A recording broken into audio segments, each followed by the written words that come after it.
কেন কোর্টে নেই সশরীরে পার্থ চট্টোপাধ্যায়ের জামিনের বাতিলের হুঁশিয়ারি দিলেন বিচারক। পার্থ ব্যাংশাল কোর্টে হাজিরার কথা থাকলেও আজ হাজিরা দেননি প্রাক্তন শিক্ষামন্ত্রী। পার্থ চট্টোপাধ্যায় থেকে যারা উচ্চ আদালত থেকে জামিন পেয়েছে তাদের প্রত্যেককে নিম্ন আদালতে হাজিরা দিতে হবে। হাজিরা না দিলে জামিন বাতিলের হুঁশিয়ারি বিচারকের। প্রকাশ সিনহা আরো বিস্তারিত আমাদের জানাবেন এই বিষয় নিয়ে। প্রকাশ, হুঁশিয়ারি বিচারক দিলেন। আমরা দেখলাম আজকে ইডির যে মামলা, শিক্ষা নিয়োগ দুর্নীতির মামলা, সেই মামলার শুনানি চলছিল এবং আজকে ডেট ছিল।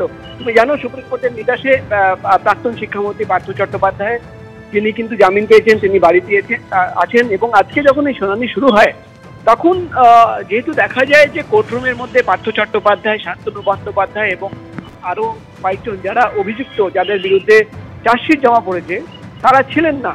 পার্থ চট্টোপাধ্যায়ের আইনজীবী তিনি বলেন যে হেলথ গ্রাউন্ডে তারা পিটিশন করেছেন যে পার্থ চট্টোপাধ্যায় কোর্টরুমে আসতে পারছেন না। তখনই আমরা দেখলাম বিচারক শুভেন্দু সাহা তিনি কিন্তু রীতিমতো হুঁশিয়ারি দেন।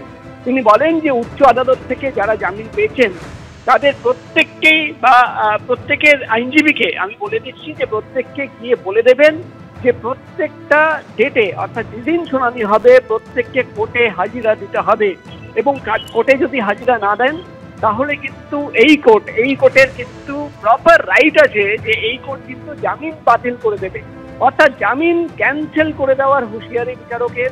এবং আজকে দেখা গেল একদিকে যেমন কুন্তল ঘোষ, তাপস মণ্ডল, মানিক ভট্টাচার্য সহ একাধিক অভিযুক্তরা তারা কোর্টে হাজির ছিলেন।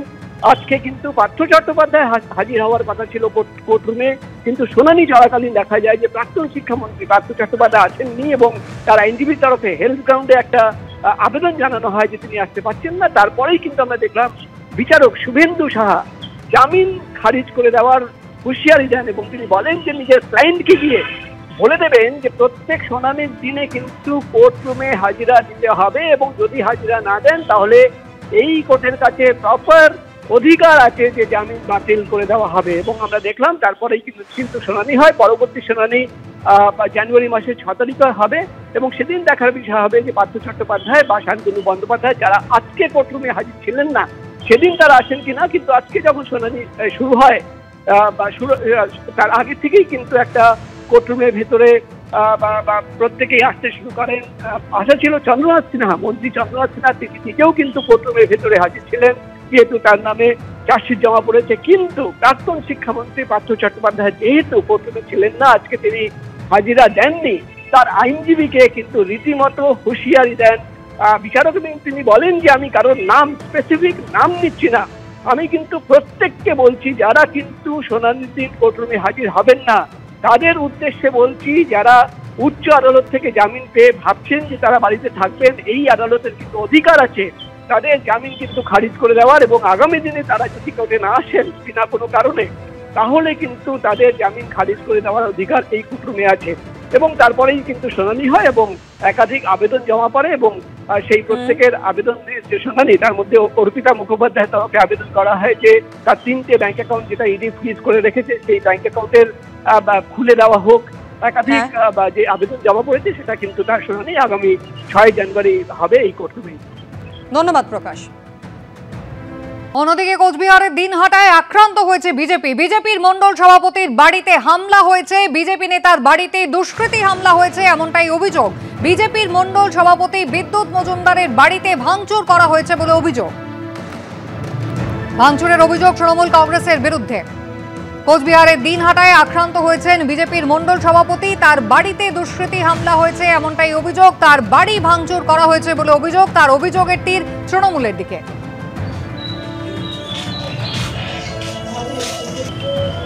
কালকে রাতে তো আমরা খাওয়া দাওয়ার পর শুনলাম, তারপরে তো শুনি এমন আওয়াজ, গেট ভাঙচুর করলো, তারপরে অকথ্য গালিগালাজ করলো।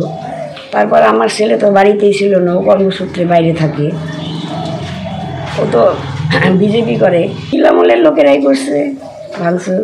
শুভেন্দু ভট্টাচার্য আমাদের প্রতিনিধি রয়েছেন টেলিফোন লাইনে। শুভেন্দু, বিজেপির মণ্ডল সভাপতির বাড়িতে কতজন হামলা চালিয়েছে, কারা এরা, কি বলা হচ্ছে, কি অভিযোগ? যেটা অভিযোগ উঠছে যে প্রায় 15 থেকে 20 জন গতকাল রাত 12টা নাগাদ এসে হামলা চালায় এবং সকলেই তৃণমূল কংগ্রেস কর্মী বলে পরিচিত।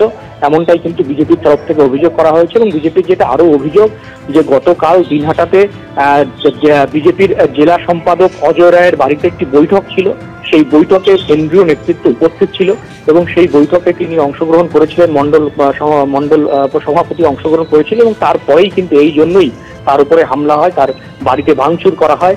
এবং যদিও সেই সময় মণ্ডল সভাপতি বাড়িতে ছিলেন না, তিনি একটি কাজে শিলিগুড়িতে গিয়েছিলেন গতকাল রাতেই।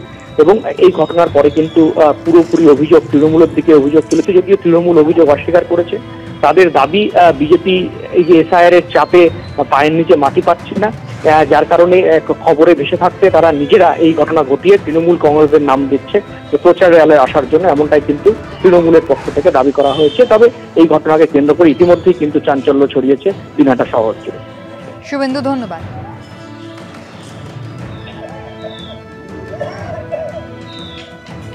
গতকাল রাতের অন্ধকারে তৃণমূলের কিছু গুন্ডা বাহিনী কাপুরুষের মতো আমাদের দিনহাটা মণ্ডল সভাপতি বিদ্যুৎ মজুমদারের বাড়িতে হামলা চালায় এবং ভাঙচুর করে। দিনহাটার তৃণমূলের কোনো জনসমর্থন নেই, তারা ভাবছে যে ঝামলার মামলা করে তারা দিনহাটায় জয়লাভ করবে। তারা ভুল করছে। দিনহাটার মানুষ অত্যন্ত রাজনৈতিক সচেতন মানুষ। আগামী 26-এর নির্বাচনে এর জবাব দিনহাটার মানুষ দেবে। আর বিজেপি এখানে কম করে হলো 25 থেকে 30,000 ভোটে জয়লাভ করবে। এসআইআর চলছে, আপনারা জানেন না, তারই মধ্যে সীমান্তে কিন্তু নজরদারির কড়াকড়ি করা হয়েছে। একেবারে বাংলাদেশ সীমান্তবর্তী যে রাজ্যগুলো, যে জেলাগুলো রয়েছে, সেই সমস্ত জায়গা দিয়ে কিন্তু বাংলাদেশি অনুপ্রবেশকারীরা গত কয়েকদিন ধরে তারা রীতিমতো হুড়মুড়িয়ে ওপার বাংলায় ফিরে যাওয়ার চেষ্টা করছিলেন। আর তারই মধ্যে নজরদারি বাড়ানো হয়েছে উত্তর 24 পরগনা স্বরূপনগরের হাকিমপুর সীমান্তে, যেখানে একেবারে নাকা তল্লাশি করছে পুলিশ। সরাসরি আপনাদের নিয়ে যাব, আমাদের প্রতিনিধি সমীরণ পাল রয়েছেন এই মুহূর্তে আমাদের সঙ্গে। সমীরণ,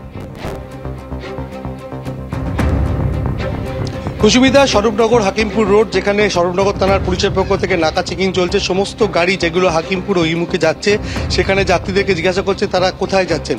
আমরা এই মুহূর্তে হাকিমপুর চেকপোস্ট রয়েছি, ক্যামেরাম্যান দিব্যেন্দু সিংহ তোমার ছবিটা দেখাচ্ছে যে হাকিমপুর চেকপোস্টে গত পরশুদিন যে ছবিটা ছিল যে কেউ সেভাবে আসছিলেন না, কিন্তু আজকে দেখা যাচ্ছে অনেক মানুষজন তারা এসছেন, তারা বাংলাদেশের দিকে যাবেন। তাদের সাথে কথা বলে নেবো। তা আপনারা কতদিন ধরে অপেক্ষা করছেন? কতদিন ধরে আছেন? কালকে থেকে আসছি। কালকে আসছি। কখন এসছেন? কালকে বিকেল 5টার দিকে। কোথায় থাকতেন আপনি? বেঙ্গালুরু। বেঙ্গালুরু। কি কাজ করতেন? ভাঙ্গারি কাম করতাম, ভাঙ্গারির, কাবাডির। এখানে কেন এসেছিলেন? এখানে গরিব, দেশে কাম ছিল না, তাই এখানে আসছিলাম কামাই খাইতে। কিভাবে এসেছিলেন? আমরা তখন দালালের মাধ্যমে আসছিলাম। কত টাকা লেগেছে? তখন লেগেছিল 10,000 টাকা করে। কত বছর আগে? আজ 7 বছর আগে। কোন সীমান্ত পেরিয়েছি? এটা আমার জানা নাই। তখন মনে আমরা হিলি বর্ডার দিয়ে পার হইলাম। হিলি। আপনার বাড়ি কোথায়? বাংলাদেশে নাটোর জেলার লালপুর থানা। এখন ফিরে যাচ্ছেন কেন? এখন আর এখানে আমাদের বহুত দিন হয়ে গেছে আসা, আবার দেখছি যে এখান থেকে সরকার থেকে পাঠিয়ে দিচ্ছে, তাহলে আমরা টাকাতে বেঁচে যাব। কারা পাঠিয়ে দিচ্ছে? সরকার থেকে পাঠিয়ে দিচ্ছে। কি বলছে? বসে যাও তোমরা বাংলাদেশি মানুষ, বাংলাদেশে চলে যাও। তোমাদের এই ভারতবর্ষের কোনো নথি নেই? না, নেই। তোমার নাম কি? মোহাম্মদ রায়হান। তুমি এখন কোথায় যাবেন তাহলে? এখন দেশে যাব। কোন জায়গায়? নাটোর জেলা। হ্যাঁ, সেখানে ফিরে যাবে। এখানে ভারতীয় নথি বানাতে পারোনি? না, চেষ্টা করেছিলে? এখানে চেষ্টা করিনি, মানে নথি বানাতে গেলে টাকা চাই। কত টাকা চেয়েছি? 3,000 4,000 করে টাকা চাই। তো এত টাকা তো আমরা কামাই করতে পারি না যে দিব যে নথি বানাবো। কি বলেছিল? কারা বলেছিল এটা? এটা যাদের কাছে, মানে যারা আধার কার্ড বানায় তাদের কাছে গেলাম যে ভাই আমাদের আধার কার্ডটা বানিয়ে দাও, কয় টাকা লাগবে। কোন জায়গায় সেটা?